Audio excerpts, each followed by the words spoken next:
that you would personally condone any of the acts for which you are apologizing today.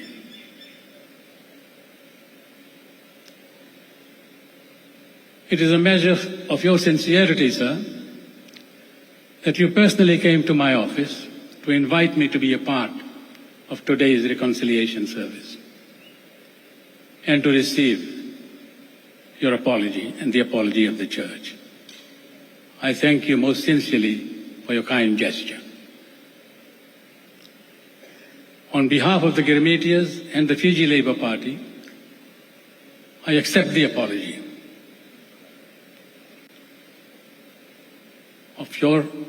by you and by the Methodist Church and the Methodist community for the role the Church played in the 1987 and 2000 coups. The Fiji Labour Party was a victim of these coups, and its leaders, supporters, and their families were subjected to violence and harassment on 3 different occasions.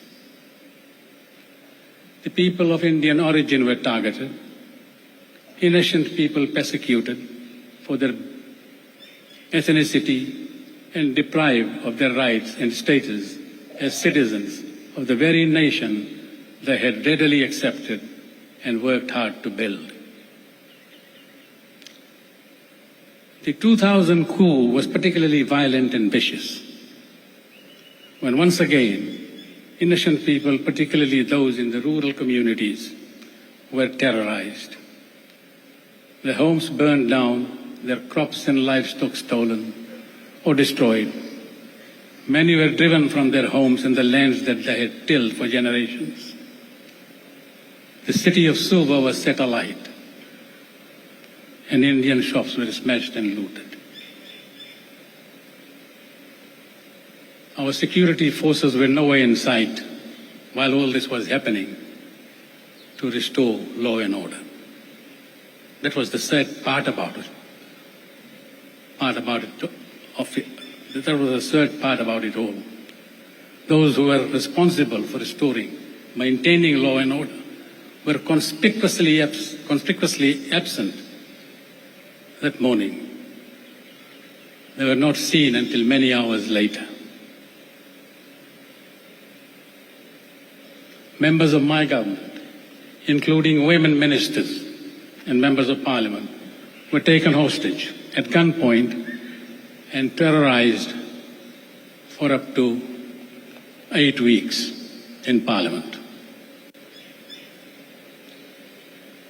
Those were traumatic times, and many thousands of our people were forced to leave the country to seek safer and more secure future elsewhere. I honestly believe that an apology is owed to the entire nation, not just to the Girmetia community. Everyone suffered from this misguided and unlawful prisoners' action of the extremists who chose to take law in their own hands, be they members of the elected government, be they the business community, be they the workers, the farmers, or the poor. No matter what, race or creed, they all suffered. The entire nation suffered and paid a heavy price for the senseless actions of a few.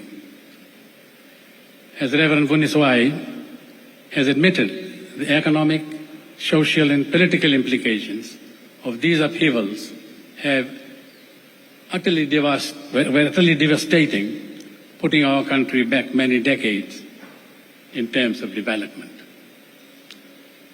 The consequent brain drain in itself deprived the nation of some of our best professionals, tradesmen, and artisans, the very people we sorely need today for our own development.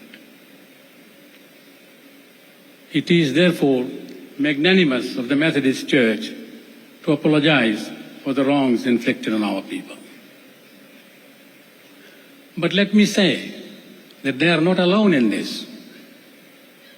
It is well accepted that the 2000 coup was also supported and financed by certain business elements, by the business community.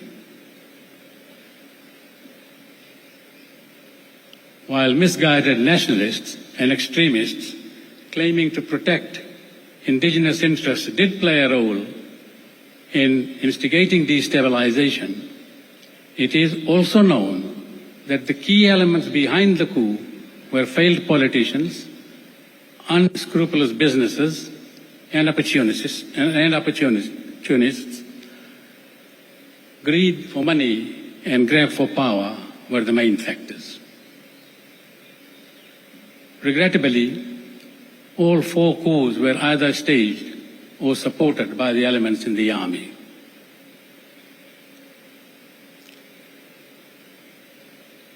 It is thus very pertinent to ask who benefited from all this. It was certainly not the indigenous community, in whose name at least the first 3 coups were executed. Statistics today show that despite the lofty motives given for the coups, the majority of our indigenous people today are far worse off than they were in 1987. Many of them barely surviving. Latest statistics show that our Itoke community comprised 75% of those living in poverty. These are shocking statistics, but it also reveals how these simple people were used and misled. Someone needs to apologize to them too. I think they were misled. In a manner of speaking, they were also exploited to serve the agendas of a few. I, for one, can vouch for the fact that indigenous rights and interests were never in danger under my government in 1999-2000 or under the Bavandra government in 1987. In fact, I remember President Ratu Sekamise Semara telling me after reading our 1999 manifesto that I would do a lot more for the Fijian people. Ladies and gentlemen, going into the future, we must take concrete steps to prevent such acts from ever again wrecking our nation and destroying our national harmony. We are a multiracial country. There will always be elements that will seek to upset the equilibrium in the pursuit of their own vested interests by playing on the fears and emotions of the vulnerable in society. I accept that apologies and utterances of remorse are part of the healing process and thus necessary. But it must not just end there with a one-off ceremony. We must look into the future and take concrete measures to prevent coups and other forms of political violence from ever again destroying the fabric of our society. Groups or communities with grievances, whether real or perceived, should have an avenue or a forum where they can seek redress. I suggest the establishment of an independent institution to deal with such matters. This is nothing new. The idea of a body along the lines of that set up in South Africa after the apartheid era was mooted here after the 1987 and the 2000 coups, but not acted upon by successive governments.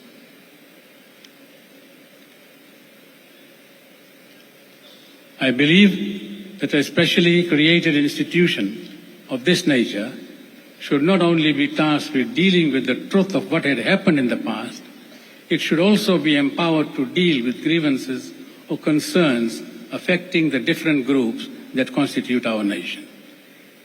Its primary function will be to create a better understanding between Fiji's diverse communities and to advise government on the steps it should take to promote national harmony, understanding, and peace building.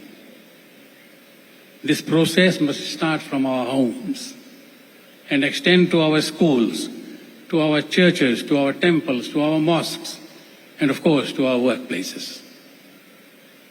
It is time now to make amends. We all must be a part of the healing process and of peace building to take Fiji forward. To conclude, I once again thank you, sir, and members of the Methodist Church for your magnanimous gesture. We are deeply honored and touched by it. Prime Minister Rambuka, I also accept your apology, be it that it was in a personal capacity that you apologize.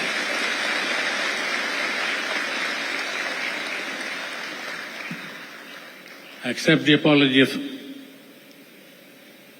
Trangavonivalu to Ikamba, Maramaroko to Indraketi, and the Tuidakau. Thank you very much for your magnanimity. I think the spirit is there now. We can all work together. It's a great day for the nation.